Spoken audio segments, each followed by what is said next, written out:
نبی پاک کی بیویوں کو کوئی شک نہیں کہ قبروں میں ملاقات ہوگی۔ اب دیکھیں نبی پاک کا اپنا عقیدہ کیا ہے۔ تھوڑا سا سنی تکڑا ہو جائے، خدا کی قسم آپ درو دیوار ہلا دیں۔ نعرہ تکبیر، تکڑے ہو جائے۔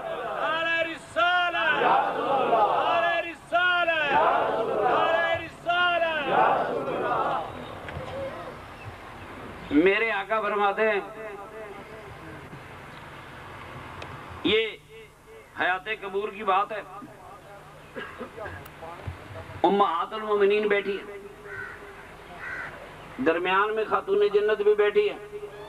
میرے آقا تشریف لاتے آگے اپنی بیٹی کو پاس بٹھاتے اور اپنی بیٹی کے کان میں کچھ کہہ دیتے، بیٹی رونے لگ جاتی۔ اب سرکار دیکھ رہے ہیں کہ میری بیٹی رو رہی ہے، میری اور آپ کی بیٹی رو سکتی ہے نا، نبی کی بیٹی کا رونا تو۔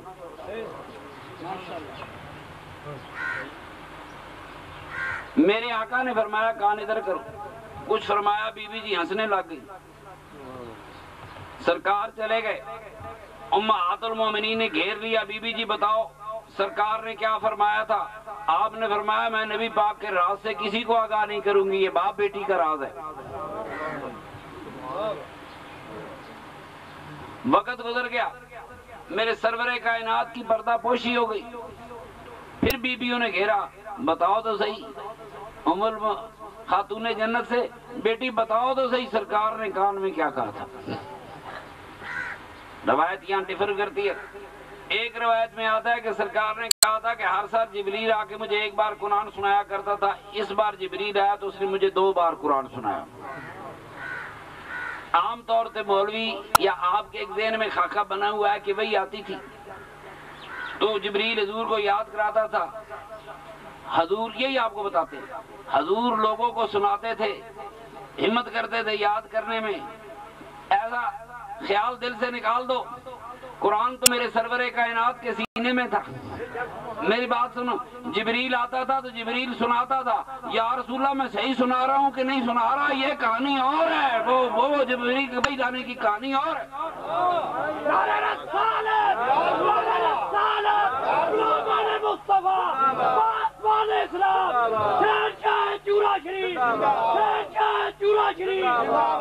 اِنَّا أَنزَلْنَاهُ فِي لَيْلَةِ الْقَدْرِ،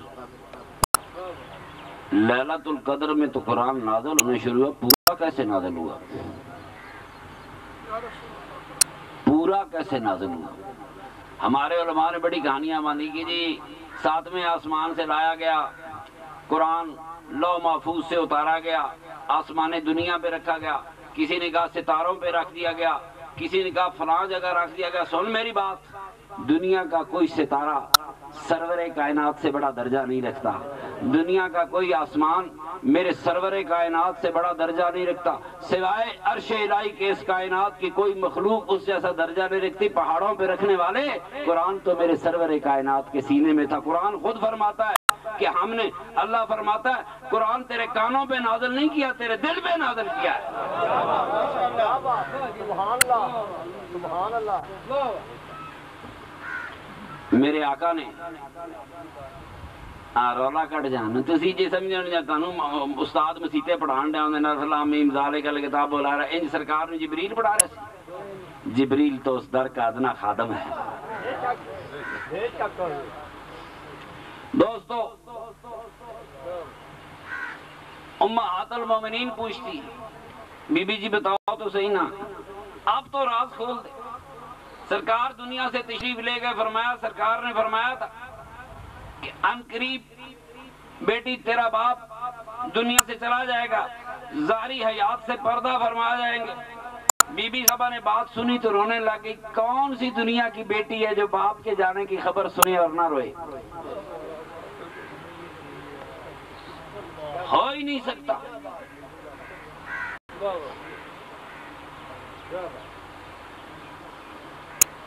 خاتون جنت کی آنکھوں میں آنسو آ گئے، آپ روئی۔ میرے آقا سے اپنی بیٹی کی آنکھوں نہیں دیکھے گئے، فرمایا تھا میری بات سن، کان میں کہا ناراض نہ ہو، رو نہیں دختر رسول، مت رو۔ تو میری آل میں سے سب سے پہلے مجھے آ کے ملے گی۔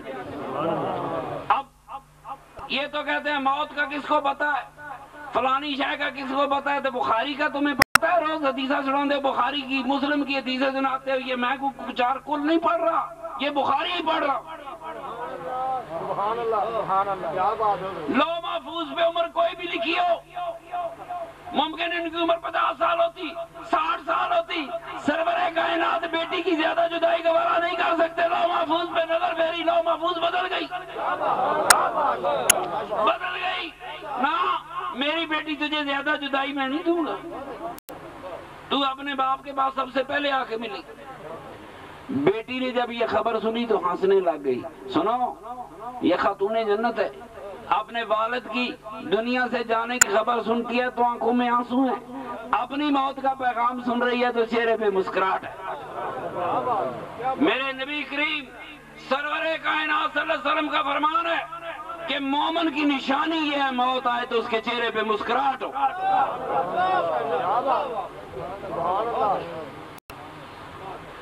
یہ خوفوں کی کہانیاں، انسانوں کے استحصال کی کہانیاں، انسانوں کے خون پینے کی کہانیاں، ڈرا کے یہ ڈرائے ہوئے لوگ ہیں، ان کو ڈرانے والے قیامت کو خدا اور خدا کے رسول کو کیا جواب دیں گے؟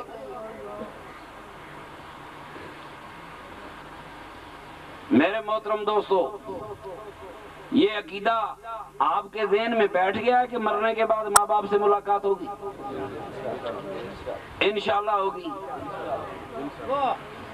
پھر والد کہے گا یار بات سن، تو چھوٹا سا تھا نا تو میں تمہیں کندھے پہ بٹھا کے سیر کرایا کرتا، تمہیں میں گود میں اٹھا کر پھرا کرتا تھا، تجھے سر درد لگتا تھا میں بے چین ہو جاتا تھا، تجھے بخار چڑھتا تھا میں آدھی راتوں اٹھ کے ڈاکٹر ڈھونڈا کرتا تھا، میں نے بڑی مشکل سے تم کو پالا تھا، جوان کیا تھا، ملاقات ہو رہی ہے۔ تو میرے بیٹے یہ بتا، مرنے کے بعد مجھے تو نے یاد کیا کہ نہیں کیا؟ خدا کی قسم، سوائے اہل سنت والجماعت کے دنیا کا ہر بیٹا اپنے ماں باپ کے سامنے شرمندہ کھڑا ہو۔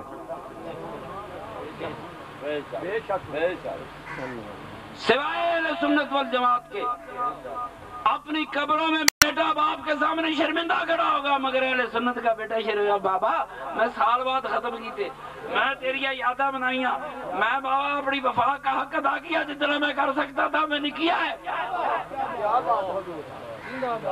قبروں کی بھی میرے آقا نے فرمایا دو قسمیں، ایک قبر وہ ہے جس میں تحفے آتے ہیں اور ایک قبر وہ ہے جس میں تحفے نہیں آئیں گے۔ سرکار نے فرمایا جن قبروں میں تحفے آتے ہیں ساتھ والے گوانڈی ہمسائے قبریں والے ان کو حسد سے دیکھتے ہیں، پریشانی سے دیکھتے ہیں، دل میں آتا ہے کاش ہمیں بھی کوئی تحفے بھیجتا۔ تمہیں تحفے کون بھیجے؟ تو دنیا میں تحفے بھیجنے کا قائل ہی نہیں تھا، تیری قبر کا یہی اشر ہونا تھا کہ قیامت تک تیری قبر میں کوئی آواز نہ آ سکے، کوئی صوت نہ آ سکے۔ اجڑی ہوئی قبروں والے اور ہیں، زندہ قبروں والے اور ہیں۔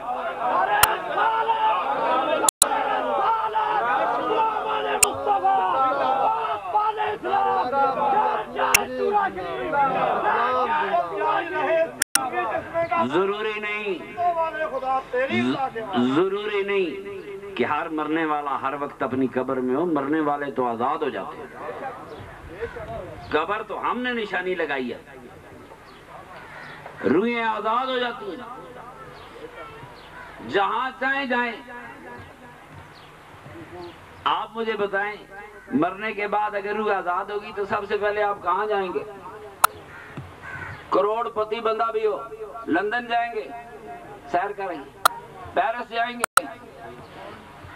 ٹھنڈا موسم میں ماسکو جو آئی، نہیں، مومنوں کی روحیں جب آزاد ہوں گی اور ہوں گی